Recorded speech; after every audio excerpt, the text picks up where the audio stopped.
मित्रांनो, हा आहे आपल्या कथेचा नायक. तो समलैंगिक आहे आणि त्याचा एक बॉयफ्रेंड देखील आहे. दोघेही एकमेकांवर खूप प्रेम करतात. दोघेही लग्न करणार असल्याची चर्चा आहे. पण आमच्या नायकाच्या दुष्ट आणि होमोफोबिक पालकांना हे लग्न मान्य नाही.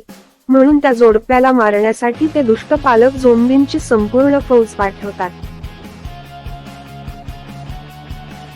पण आपल्या हिरोने आणि त्याच्या बॉयफ्रेंडने त्या सर्व झोंबी लोकांना फोडून काढले.